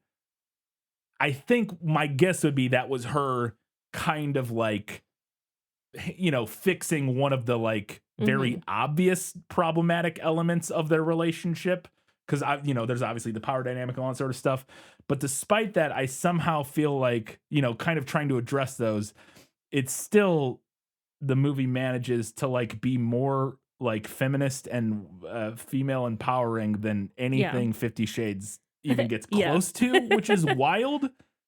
It's fascinating. I don't know. I'm interested to see what you think. No, I agree. I think this scene does feel like her, taking control and like seizing that autonomy, whereas before she was kind of, dust in the wind almost. Like she just kind of blew about wherever and didn't really know what she wanted to do, like very aimless. And she had like her mom was overbearing and her dad was out of control. And we don't really interact with her sister a lot, but her sister kind of seems like a type A. Yes. Like kind of also a strong personality. I think it's her older sister too. So yeah, I got that older sister thing. Yeah. And I think that part of the reason this comes off the way that it does, this final scene, is because it is focused on her. Yeah. And I think if it had been focused on him or even on like their relationship dynamic, it would have ended up feeling icky. But because it is focused on her and the fact that this is her decision, we get something that feels like, her seizing her autonomy. Yeah. It's very fascinating. Yeah. And again, I think all that is ultimately helped also by the fact that I do not think that it is literally what's happening. No, I don't either. It does read to me like, in fact, I think there's enough filmic language going on there to safely interpret that it is not literally what's happening. Yeah. All right. Those are all the questions I had. It's time now to find out what Katie thought was better in the book. You like to read? Oh, yes. I love to read. What do you like to read? Everything. Okay, so I have a couple of things to address from the movie and a couple of things to address that are in the book. First off, I didn't really understand the relationship between her and Peter. Like, what is their history? Why are they dating? And it's not the most important thing, but it just kind of bugged me. So I think your questions are the exact reason that relationship is in the movie. Probably. Like you going at the end, what is their history? Why are they dating? I think that's the point. Is that she realizes, why are we dating? Like, I don't like you. I don't care about you. So they said they went to high school together at one point. Yeah. There's a line at some point kind of quickly about how they've changed since high school or something. They went to high school together, so they've known each other for years. And she just sort of falls into this relationship with him that is not out of an active... I get that. Yes, and so I think that's the point, though, literally, is just that this is a passive relationship that she kind of fell into versus an active one that she chose. Right. Like she does with Gray. No, I guess it just seemed... Because I thought when we initially met Peter that he was like a previous boyfriend that she had. But then that seemed like maybe that was not the case. I agree that the initial setup of their relationship maybe leaves a little bit too much, like doesn't have maybe enough like right, like I felt like there was something that I was supposed to know about them previously that the movie did not make me privy to. Yeah. Which would be fine if the movie hadn't made me feel like I was supposed to be privy to that information. Was my point. I think that makes sense. So one thing that happens in this is that Mr. Gray figures out that Lee self-harms and he orders her to not do that any longer. Yeah. And that didn't hit for me. It felt, it was a little cheesy. I agree. this to me was one of the only moments that felt like it could have come from 50 Shades. Yes. It felt a little fanficky. I could totally see Erica writing a plot point where Christian has to save Anna from self-harming by ordering her to not self-harm. Yes, I agree, because it's obviously not how harmful clearly quitting not harmful how that coping works. mechanisms does not work by some person just telling you to stop and you stopping. And I think that would maybe be, there's probably a handful of changes that could be made to this movie to kind of like update it and fix a few things. I think that would be one of the big ones. Would be not having him command her to stop, but have her just stop, which I guess is kind of, or like have her realize she doesn't, like kind of just like, I don't know, come to terms and stop doing it on her own or something. Because it is like in the movie, it is just like a magic switch. Like he tells her to stop and she just stops. Right. And I think there could have been maybe there's probably would have been a better way to let that all play out. I understand what the movie's doing. And I like, because the movie's obviously playing on the idea that she does this because, and he understands why she does it, because he also has unhealthy coping mechanisms. And like I did like elements of that scene. Like I liked when he is kind of flip and played for a joke, but I thought it was kind of funny and was an insightful little moment where he explains like he's like, why he asks her like why she does it, and she's like, I don't know.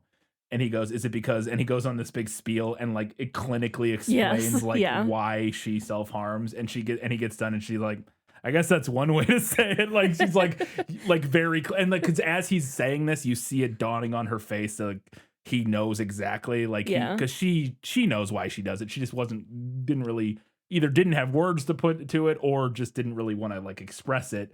And he expresses it in this very kind of like poetic / like a psychoanalytic way. And she feels very seen by that in a way that I think there's an element to it that works in the fact that she's finally seen by this person. Like somebody sees her and what she's going through and why she's doing it, and then gives her permission to not do it.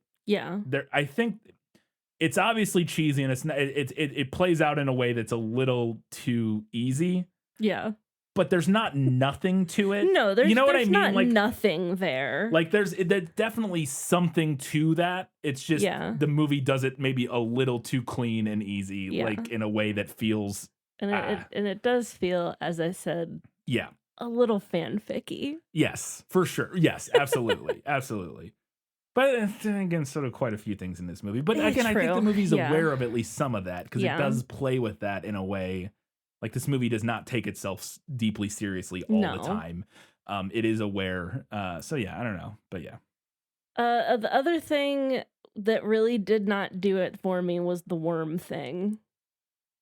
Oh, it just didn't do anything for me. You mean like, what do you mean? I don't like the whole like plot point where she gets the worm and like puts the worm in the letter and then like waits for him to find the worm, and then at the end there's a callback to it where she like throws a dead cockroach on the bed. Like none of that did anything for me. It's again, it just ties into the fact that we know he's very like meticulous and very like clean and that sort of thing, and has a way that he wants everything. And she's obviously throwing a big monkey wrench in that but I think there could have been a different way to do it. Maybe I don't know. I didn't hate it, but I didn't particularly like it either. Just kind of whatever. Okay, on to my book stuff. So in the short story, we spend quite a bit of most of the short story just like with the narrator before any of the like the meat of the story happens. And we spend a lot of time with her while she's like looking for a job, and then while she's like initially doing this secretarial work. And she likes the kind of mindlessness of the secretarial work and the fact that she like doesn't really have to think about it. Which as someone who has done secretarial work, yes, God. Yes. That was the only thing I liked about secretarial work, was the fact that I did not have to think about it. Yeah, I think a lot of people can identify with, even if not all the time, there's definitely times where like doing mindless work is is rewarding in a weird Yeah. way and it's nice. Like Like, it's there relaxing is or just whatever. there's just something to be said for popping on your headphones and stuffing envelopes Yeah. for 4 hours. absolutely, There's just something to be said for it. Yeah. But anyway, there was a particular line in the book where she's talking about like enjoying the job and like enjoying the kind of like the exacting way that the lawyer wants things done. And she thinks to herself, I enjoyed feeling him impose his brainlessly confident sense of existence on me, which is a chef's kiss sentence. That is a very good sentence. That's a great sentence. It really is, yeah. There was another line that I was a little surprised did not make it into the movie because I thought this might. When she's like doing her reception work, like at the front desk, and there's somebody who's in there like waiting to meet with the lawyer, and this guy who's waiting says to her, I've always hated lawyers. And she just looks at him and goes, a lot of people do.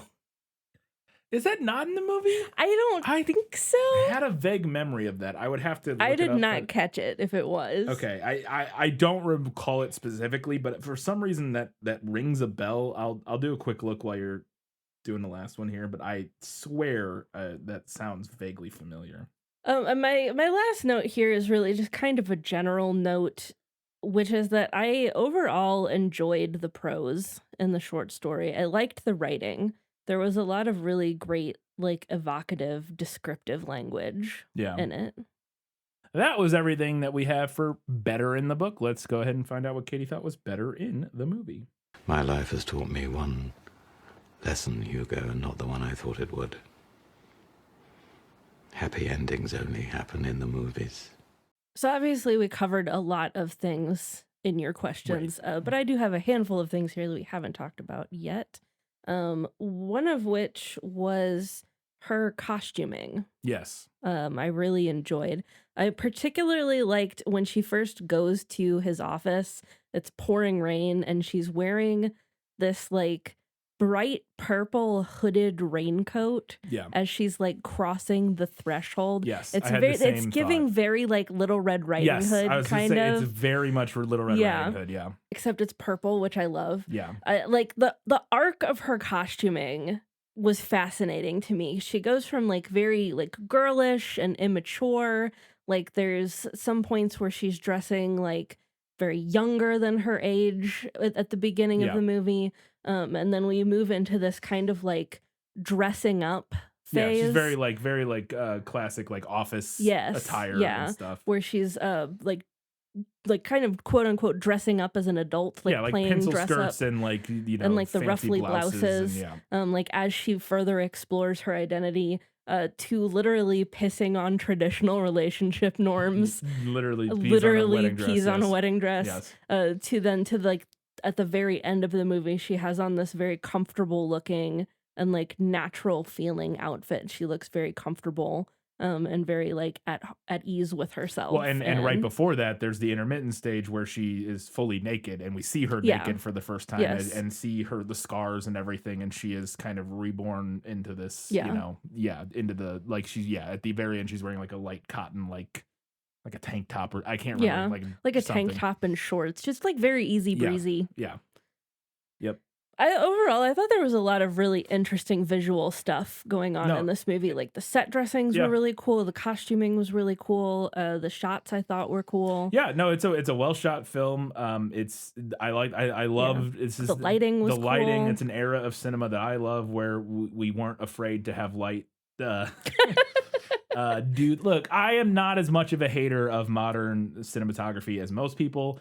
Because at least I understand why it's being done a lot of times, whereas I see so many people on the internet complain about it, just like, which it is what it is. I get why people complain about it, but like the trend in cinematography these days is very much towards naturalistic lighting and very what would it look like in reality, in real life kind of thing. Like people are doing their best, and part of that has to do with the technology and other things, but it is very much kind of trying to capture what light actually looks like in real life. Maybe heightened slightly, but like very close to like reality. Whereas this movie kind of very much more leans into the stylized, like we get lots of color and lots of more dramatic kind of pools of light and dark, and not every single light that we see in every single scene is perfectly motivated by a light that exists in the real world, which is that is the number one thing. If you ever wonder why the lighting it looks a certain way in modern cinema compared to other things, is like there's been a big move. And again, it's not even one I necessarily disagree with, and I think for certain projects it works very well. But it's kind of been an across the board thing in a lot of things to make sure that every light you ever see on camera has a reason to exist. Yeah. And it's one of my favorite quotes I saw. I think it was from Lord of the Rings cinematographer, or like somebody involved with that. Where there's a scene, and at least I saw it identified with a quote from I think to Two Towers or somebody, where there's a scene in Two Towers, or no, I think it's in Return of the King, where Samwise is saving Frodo from after he gets taken by the orcs. He's been wrapped up by Shelob, and then the orcs get him and take him up in the tower. Samwise like unwraps him and is saving him, and there's this like light hitting Sam's face that makes zero sense in the like in the tower they're in and everything. There's like this gold like light hitting his face that makes zero sense. And this may be apocryphal, I don't know, but the quote I saw connected to this was Sam or Sean Astin or somebody asked like the cinematographer or somebody, where's that light coming from? And the cinematographer or whatever said, the same place the music is. And that is a line that I think more cinematographers, modern cinematographers, could take to heart, because again, I think there is a place for you. Not every single light that you see in a movie has to be. We are making an artificial thing. It doesn't have to be completely naturally motivated all the time, always. We can have lights that just are there because they look cool and look good. Yeah. Or evoke something very specific, sort of emotionally or whatever. And it's always a balancing act. But point being, no, I do like that in this movie. Yeah, I agree. The trend towards like that naturalistic lighting it works really well for some stuff, as you said. And I think people are just over it.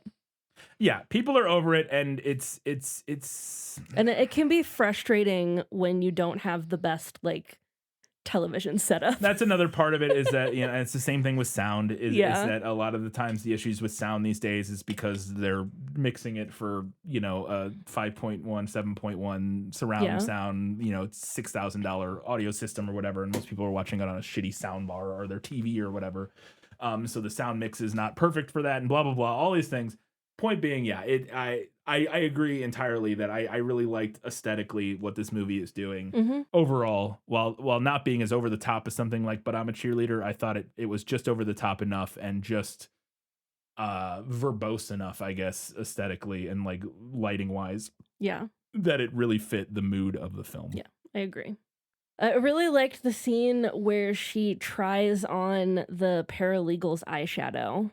She has like an encounter with the paralegal in the bathroom, and she paralegal leaves like a little compact of eyeshadow, and Leah's she's like smearing it on her eyelids. Just this like further kind of like she's trying it on. Yeah.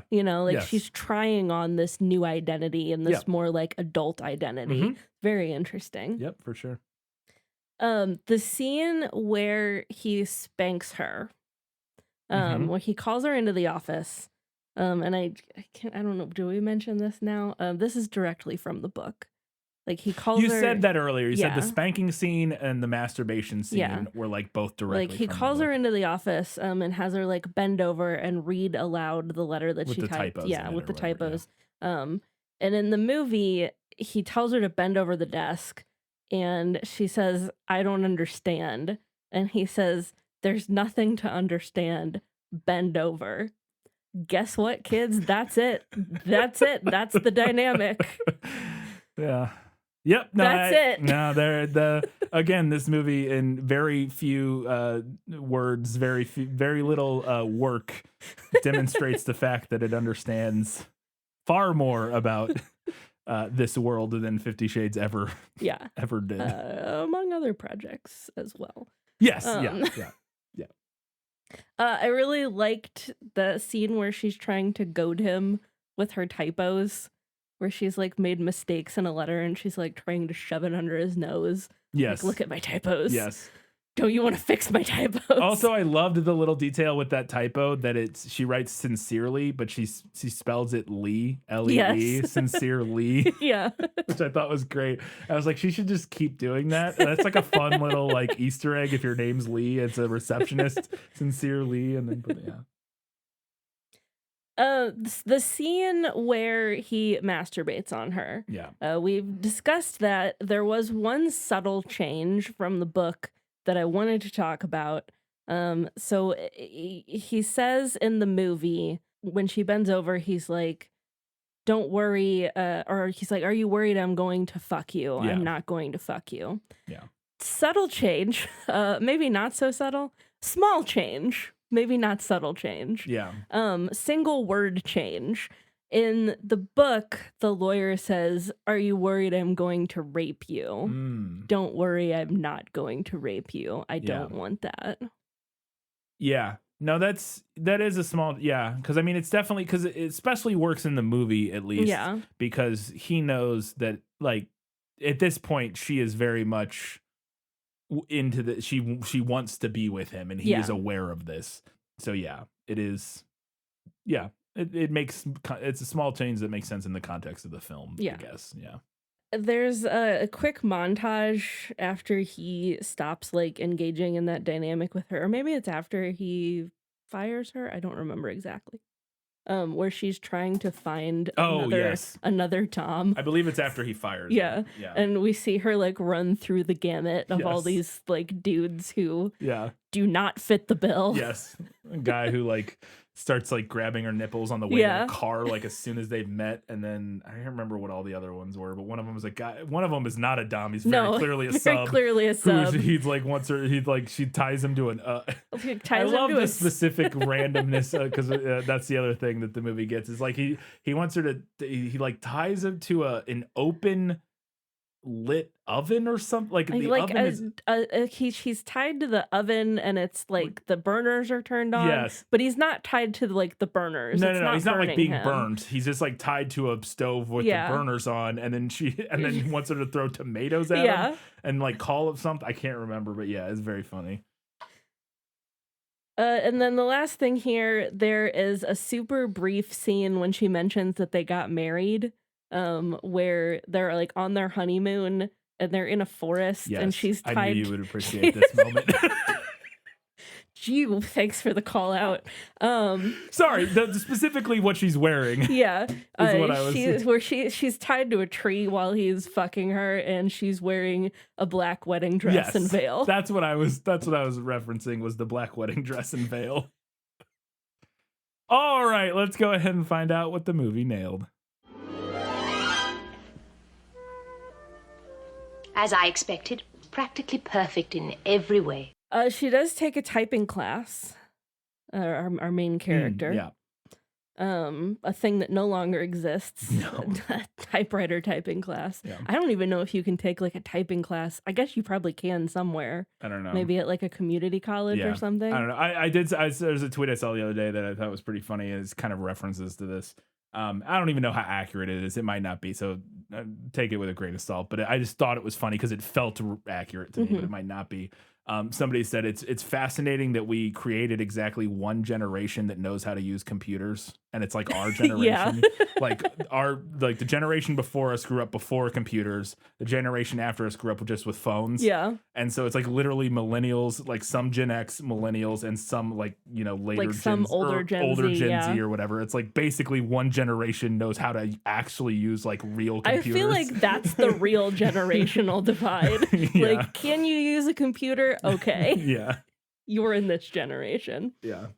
We mentioned this earlier, but they have an exchange, and this exchange comes from the book. It's not had with the lawyer, but this exchange does come from the book.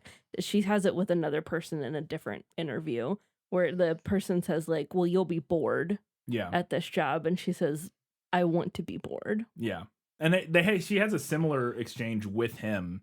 Yeah. Where he's like, it's God, I just looked at it, but because it's slightly different, but it's like the same idea too. Yeah. Where she's like, I don't want to think. Yeah. No thoughts, just typing. It is specifically mentioned in the book that the lawyer has a paralegal, so all he needs is somebody who can type. Mm-hmm. Doesn't really need her to be able to do anything else. Yep. The specific line that the lawyer says, there's something about you. You're closed tight like a wall. Yeah. Yep. Slightly less creepy in the movie than it is in the book. Yeah. I can imagine based on everything else you've stated. When he says, he tells her, you really should feel free to discuss your problems with me.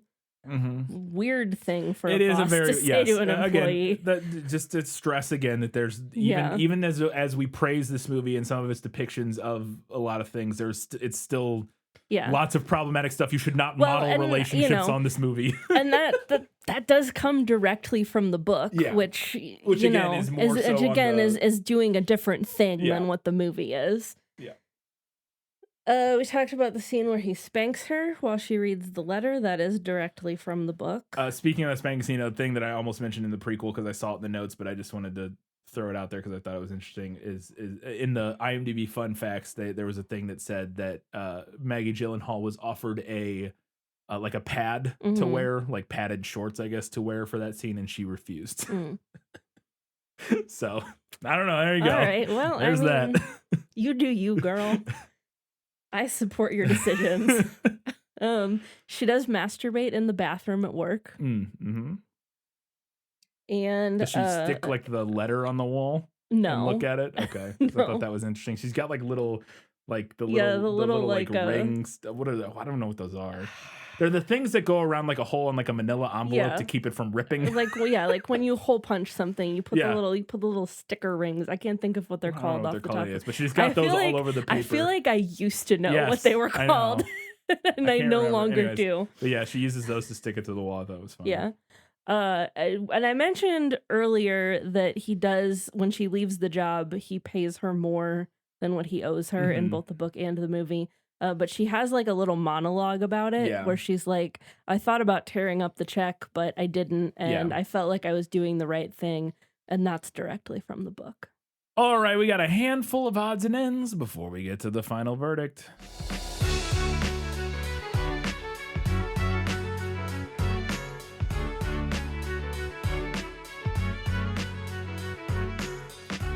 So I just, when we started watching this film, I thought it was fascinating. I was like, it's crazy to me that this movie got made in 2002. Although movies like this used to get made a lot more, like kind of like sexy, dramas or whatever were definitely more of a thing in the 90s and 80s and stuff. But like this very specific, like romantic comedy BDSM exploration just feels like a movie that would never get made today. No. But also it was shot on film and very clearly shot on film. And initially I forgot that the digital changeover didn't happen until much later. Because in my head I was like, it's 2002. I guess they weren't really starting to shoot on digital yet. But there's some stuff early, like some of the early shots, there's some very noticeable film noise and grain. And like one of the shots where she's outside the school or whatever, you see the sky and it looks like it's snowing because it's so much film grain going on. But anyways, I looked it up, and the big changeover was from between like 2013 to 2016 is when it went from everything being shot on film to everything being shot digitally, basically. So it wasn't. For some reason I thought it was significantly earlier, but. Because it's also way more expensive to shoot on film, which is why my note was like, imagine a film like this being shot on film today just is insane to me. No. Never in a million years. But then again, to be fair, like 95% of movies are shot digitally these days. So unless you're Tarantino or Nolan or something, everybody shoots digital. We were like maybe between 10 and 20 minutes into this movie when I turned to you and said, I don't know if I've ever seen so many longing gazes in a single film. Yes. Because, oh boy. Yeah. Once they're both in that office, it is just... Well, it's a slow burn initially. It's a slow burn, and just lots of just longing gaze after longing gaze. Absolutely. There's one point where she's like trying to put a mousetrap behind a chair Yes. in the office, and it's an excuse for him to like see the backs of her legs, like Yes. because her Because she has skirt the comes scars up. from the. Yeah, and see Yeah. see her scars and like the bandages that she put on. Yeah. But it's such a strange way to put something Yes. behind a chair. Yes. It's like a high-backed armchair. She puts like one leg on it. Yeah, and like, instead of like moving the chair to the Yes. side a little bit like a normal person Yes. would do, she like climbs up on top of it and like has one leg up and is like leaning down. I think it's behind also. it. I think maybe it's supposed to be because she you can tell she's attracted to him like before any of this happens. Yeah. Because she has the whole like at least to some extent. And so I couldn't tell if maybe it's like a clumsy like seduction. Maybe she's kind doing of it on thing. purpose. Maybe I don't know. I didn't get the vibe that she was. Not entirely, but I don't. Yeah, I agree. That was a very if strange that's not scene. an intentional seduction thing, is a very strange way. Very strange way to put something behind on a chair. Yes, absolutely. Little thing I mentioned, just that reminded me of. It's a little moment that I really loved in the movie that I forgot I wanted to mention. Was after she gets the job and she goes home and she's taking a bath and she's like rehearsing answering the phone. I thought it was a really sweet little moment. And she's like, she just finally feels like she has something for herself and like a place where she like belongs, quote unquote. I don't know if the word, but the way the glee and like the confidence she has and like I don't know, just the way her personality switches after she like gets the job, I thought was a really interesting, like beautiful little moment. But a little bit later, she goes on a date with Peter, and the camera's again, the movie it being kind of self-aware and like campy and stuff. The camera's we open on a scene and it's a laundromat, and then the camera does this like slow pan over. And then it's like an arcade, and there's a bunch of little tables. Yeah. With like candles or like lamps on them, and like little terrible, ugly tablecloths. And Lee and Peter are sitting at one, like eating like Italian food or something. And like drinking wine. And I was like, are they on a date at a restaurant in a laundromat? It's a date at the restaurant laundromat combo. Oh, it cracked me up. You know what, though? I initially had the same reaction. I was like, what is this place? Yeah. But upon further reflection, I think more laundromats should have restaurants in them. Because if you ever sat in a laundromat waiting for your clothes to finish washing, torturous. Yeah. Please put a restaurant in your laundromat. Absolutely. It seems hygiene wise, maybe like it might be slightly problem. I like there's probably a code issue there, but yeah, probably. It's not uncommon for laundromats to be next to restaurants. There's several in our town where, like in particular, I know there's one over in the place called Apartment Land. That is in our town. It's not actually called That's Apartment what people Land. call That's it. just what we call There's it. a lot of apartments, but like apartment complexes and stuff. But there's this little strip mall that has a laundromat. It's like I think it's got like two things in it. It's a laundromat and a Mexican restaurant. Yeah. And they're like right next to each other. And there used to be a laundromat next to the burrito place. That's right, there did. Now it's a head shop, but it used to be a laundromat. Yeah. So there's supposed to be a new one opening too that's going to have like a coffee area in it. Yeah. So there you go. We'll see. There's one point where she's talking when she meets Peter's parents. And they're talking about how they should get married. Yes. And his mom is like, well, Peter has a very stable job at JCPenney, Yes. which is a hysterically aged line. It felt intentional. Like it felt like they knew. Which obviously in 2002 you wouldn't. No, really. I don't know. I mean, JCPenney was doing fine in 2002. Malls were still the place to be. I mean, there's a little bit of 2002. self-awareness in the sense that, like, you know, having a job at a department store isn't like a big high. He's not a lawyer, obviously, Right. so it's drawing But, a like, juxtaposition you to that. know. But there's an added layer of yes. This was in fact still at a time when you could have a stable Yes, job a at a pretty department stable, good store. job at a department store, yeah. But yes, in retrospect now, it is even funnier. In the year of our Lord 2024. Yes. Very funny line. Yes. Clocked the park scene There was only one park scene in this, so it was easy to clock. Did I miss it? Where was she like he lets her go where home she early? walks- Yeah, yeah, she and literally takes just walks through the park, she takes yeah. a shortcut through the park. That's She's right. literally just walking through the park.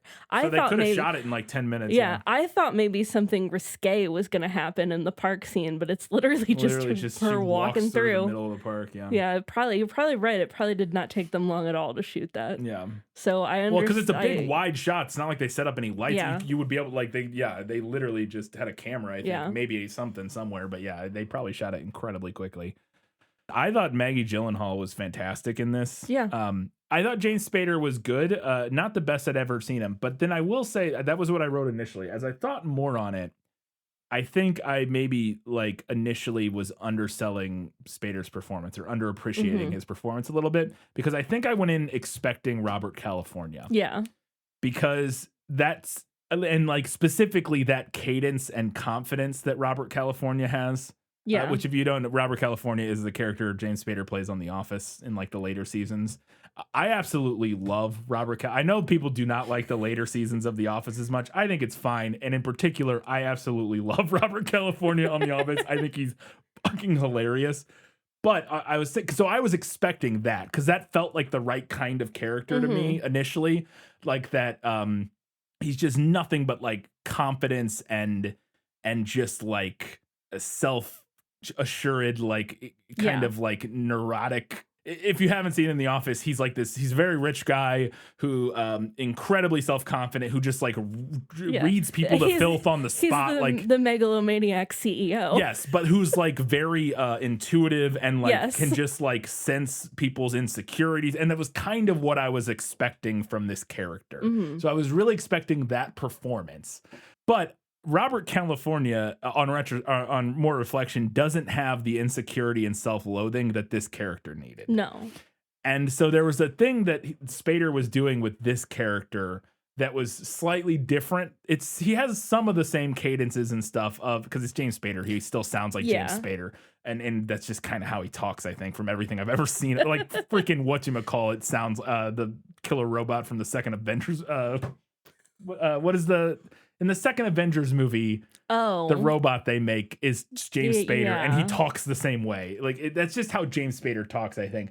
But he has an insecurity and a self-disgust, self-loathing in this movie that really comes through that I wasn't expecting, but that is pivotal to his character and made me appreciate his performance a lot more as the movie went on than I did initially when I just wanted Robert California. And it wasn't Robert California, which is also an incredible name for a character. I don't know who came up with that, but there's a little scene that I just had to ask a question about because I'm not actually sure, because it's been forever since I've made copies. But she's making copies in their like copy room, and she has the top of the copier open, and I was like, "Can you do that?" I mean, I know you can run it, but like, would it? But like, would it work? Wouldn't it make the paper like? Wouldn't it? Well, no, I guess it would work. I don't know why it wouldn't. Well, I think it would work, but I don't think the copy would show up as well. Yeah. Because I'm pretty sure yeah. that's the whole point of closing the copier, is that then it creates like a nice seal, and then it's like there's not like any weird waves or anything. Yeah. I would agree. It seems like I was so distracted by that I don't even remember what happened during that scene because I was so distracted. All he does is he walks in and he goes, because that's right after the spanking scene, and he comes in and he goes, "Good letter" or something, like, and she's like, "Thank you." But it clearly just done so that we get the light hitting her. Like that's literally just like an aesthetic choice. Like they just wanted the light, and maybe also like an idea that she's like slightly like not all there, like she's not paying as much. I think it works. I just like would that actually? It works thematically. I don't know if it works. Like if it would actually work to make copies very well. Again, I know you could. Doesn't matter. Who cares? We have a copier at work. We should just try it. Yeah. We'll report back. I felt bad for Peter in this movie. I did too. He seems like a fairly nice guy. He's a little oblivious at times. He was really just a casualty of this whole thing. Yeah, he really was just a casualty of this whole thing. He seems like a fairly reasonably nice guy who just also has overbearing parents. Yeah. And like he doesn't really mistreat her or anything. He's kind of oblivious to like what she wants and stuff, but she also doesn't do a good job communicating with him at all. Like that scene where he like the worst scene that he has is the one where they have sex or whatever. But like she like wants him to spank her, but she doesn't communicate that. She just kind of like presents herself and he's like, what's going on? Like he doesn't know what she's doing. And she's like, never mind. And he's like, oh, okay. And he's just like confused. Yeah. And then she's like, well, I guess we can have sex. He's like, okay. Like he's just very confused by the whole thing. And yeah. Yeah. Question. Why have you never bathed me while I lounged in a giant copper tub? Number one reason would be that we do not have a giant copper tub. Well, that's unacceptable. We get a giant copper tub, absolutely.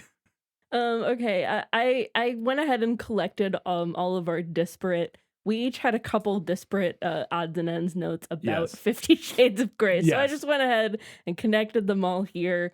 My note here as it's actually kind of hysterical how much more this movie knows about BDSM than the entirety of 50 Shades. Which we have touched on throughout, but yeah, it is crazy how much better it is. And I think the other thing, so I touched on it earlier because one of my other notes here was that, I mentioned that it's kind of wild how much this movie feels less problematic than 50 Shades, while maybe like on its surface being way more problematic than 50 Shades. Maybe not way more, but like I think it has elements that are maybe more problematic, like him being her boss. Yeah, and like spanking her with just out of nowhere, like without any discussion or anything like that. Or maybe elements that are just as problematic as some of the more problematic stuff in 50 Shades. Right. But like overall, I wouldn't say that this is more problematic than 50 Shades. I guess personally. what I mean is that it's more like overtly, and like I think this one would offend the sensibilities more of a general audience in terms and like again, the thing where he just out of nowhere starts spanking his employee is a thing that is like there's nothing like that in 50 Shades. Before anything like that happens in 50 Shades, they enter into their relationship way more knowingly in 50 Shades and way more consensually in 50 Shades, initially at least. But there are other aspects that are way worse in like his controlling nature and all the stuff we talked about. I'm not, again, I think 50 Shades is way more problematic than this. What I'm saying is that I think there are elements of this that at first blush are like appear more problematic. But I think part of what makes it work and ultimately feel less problematic and be less problematic as you get like finish it and get to the end of it is that both of the people in this feel like real people with like real like understandable emotional baggage and situation, and like everything about them feels more wholly realized to where it feels like two people in a weird situation and not like a maniacal like manipulative crazy person with like an idiot. You know what I mean? Like I don't know how to like it's it's I think that's ultimately part of what makes it work better. I agree. I think. I don't know. I don't know if we'll have anyone here listening to this episode who didn't listen to our 50 Shades episodes, but if you haven't, go listen to them because our 50 Shades series is, in my opinion, our magnum opus. It's up there for sure. It's some of our best work. I would agree with that. And then my last note also related to 50 Shades, and I kind of mentioned earlier, but 50 Shades may have started as Twilight fan fiction, but E.L. James owes this movie, the estate of this movie, whatever, all of the royalties from 50 Shades. I don't remember seeing anything about this when we were researching 50 Shades. Like, was there a lawsuit? But I would be 0% surprised to discover that there was a lawsuit. Or something. Yes. Some little detail. And again, I'm pretty generous in terms of I'm saying this kind of in jest because I'm fairly generous in terms of like doing homages or pulling elements from stuff. I think that's totally, pulling inspiration from things. The stories are very different in lots of ways. It's not like a carbon copy of this. But that being said, you very clearly there's some very interesting similarities. Like his office is the room where this all goes down is his office, which has red walls. It has literally red walls. It has this big wooden door that the camera likes to linger on when it shuts, which is a very reminiscent of the playroom door. He has obviously his name. He's Mr. Gray. a handful of other things obviously throughout, but then he also, there's a little detail later that kind of just a throwaway moment in the movie where he has like a book full of photos of like his old subs and Yeah. stuff, like to the Yeah. like, that he burns. It's like basically exactly from, again, I was just like, oh yeah, no, 100% E.L. James was just like, I'll take that, I'll take that, I'll take that, I'll take that. Absolutely. And probably thought no one would ever notice. Yeah, I don't know. It's But guess what, fascinating. Erica? We noticed. Yeah. We're on to you. Before we wrap up, we wanted to remind you, you could do us a giant favor by heading over to Facebook, Twitter, Instagram, or Goodreads, or Threads, any of those places. Make sure you follow, subscribe to us, do whatever you need to do so you see our posts. We would love to hear what you all have to say about Secretary. Get those comments in, and we will talk about that on the next prequel episode. Also, if you want to do us a favor, you can head over to Apple Podcasts, Spotify, or YouTube, among other places. But the podcast is now up on YouTube if you'd like to listen to it there. You can drop us on YouTube, obviously. You can drop likes, write comments, whatever you want to do. But yeah, drop us a 5-star rating, write us a nice review on any of those platforms, helps gets the show out to more people. And finally, if you would also like to support us at the utmost ability, I don't know. Tired. You can head over to patreon.com/thisfilmislit. Give us some money at $5 a month and more. You get access to bonus content. We put out a bonus episode every month where we discuss something random. We just put out our episode on Fighting with My Family, which is a 2019 movie with Florence Pugh where she's a wrestler. Next month, we're doing an episode on, I had it and I lost it. Hold on. Singing in the Rain. Dancing and Singing in the Rain. Singing in the rain. I mean, they do also, dance in the rain, but yeah, Singing in the Rain. So every month we do a little bonus episode that'll be out for the $5 patrons, and at the $15 a month level, you get access to priority recommendations or requests, whatever you want to call it. And this one was a patron request from Matilde. There you go. Thank you, Matilde. A very fascinating episode. Really enjoyed talking about Secretary, but now it's time for Katie's final verdict. Now, are you ready for your sentence? Sentence? But there must be a verdict first. Sentence first, verdict afterward. This is an interesting comparison because these two narratives aren't just different. They are radically different. I mentioned in the prequel episode that the author of the short story, Mary Gateskill, revisited it and wrote an alternate version. Maybe it sounded by the description like it was more of a sequel, but like alternate version following the Me Too movement. Yeah. But having read now the original 1988 version, I'm almost kind of not sure why she felt the need. I'm just real quick want to chime in. Based on what you've described, I thought the same thing after we had talked about that in the prequel episode, and then hearing you talk about it, I was like, it sounds like she already wrote that version. It sounds like it was very in line with what the Me Too movement was about. Yeah. So Secretary, the short story, is a fascinating exploration of the complicated feelings that can arise from experiencing sexual assault, particularly when those feelings include arousal. The story even ends with a journalist calling the narrator to discuss her former boss, who is now running for a local government position. It feels very in line with, with what the Me Too movement was absolutely. about. The movie, on the other hand, is much closer to being a romantic comedy. Albeit a unique romantic comedy. Mm-hmm. While the basic premise and the inciting incident are the same as they are in the short story, that is really where the similarities end. I enjoyed the short story. I liked the prose, I liked the thematic exploration, and I liked its overall trajectory. But I will say that in 2024, it wasn't really bringing anything new to the table in terms of the type of story that it is. And I'll be first to admit that my opinions on Secretary the movie might be colored by having recently done a deep dive into the world of 50 Shades of Grey. But I thought that its exploration of a BDSM relationship was really candid and sympathetic, and I enjoyed its take on the two main characters, their issues, and how they're able to help each other grapple with those issues.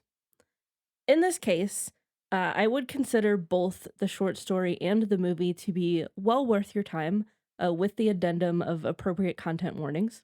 But I thought that the movie brought a little more for me to chew on to the table, and for that reason, I'm giving this one to the movie. There you go. Would you say it brought 4 peas to the table for you to chew I on? would say it did. 4 peas and as much ice cream as I could eat. There you go. Katie, what's next? Up next, we are currently running our March Madness bracket over on all of our that is social live media on every social media platform. except for Goodreads, because they don't have any kind of function for that on Goodreads, Yeah. because Goodreads kind of sucks as a social media platform. Anyway, Miko, just tell us which one you want to vote for. yeah, You're our one Goodreads person, so you can just chime in.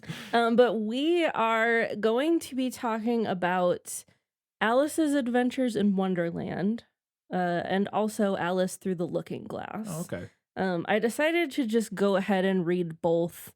They're not very long. It's like between 200 and 300 pages altogether, and most adaptations pull elements Kinda from pick both and of them. choose, Yeah, pick and choose, cherry pick. Yeah. So we are running a bracket. We have, I believe, 12 different movie adaptations of Alice in Wonderland, and we're asking you guys to vote. Yep. As you're hearing this, the first round is done for all of them, I think. Yeah. But you can still vote for the second round and then the ultimate winner. That's where it gets interesting. Yes, that's where it gets anyway. interesting anyways, because a lot of times the first rounds are movies people haven't heard of or don't care about. And we generally, the way we do it is we give buys to the more popular ones. Yeah. So that, so if you're hearing this on the day it comes out, there's still several rounds for you to vote in. So make sure you head over to, any of the social media platforms and vote for what you want us to talk about, because we will be covering that next month. And those polls are quick. Yes, they're only up for 24 hours each, so that we can get through this. Yep. But you have Facebook, Twitter, Threads, Instagram, And Patreon. Patreon. Yep. Any of those places. There you go. That's it. Go ahead and vote in the Alice in Wonderland March Madness bracket, and then join us back here next week where we will announce our winner, right? Mm-hmm. Tell you which one we're doing and preview it, as well as hear everything everybody had to say about Secretary. Until that time, guys, gals, non-binary pals, and everybody else, Keep reading books. keep watching movies And keep being awesome.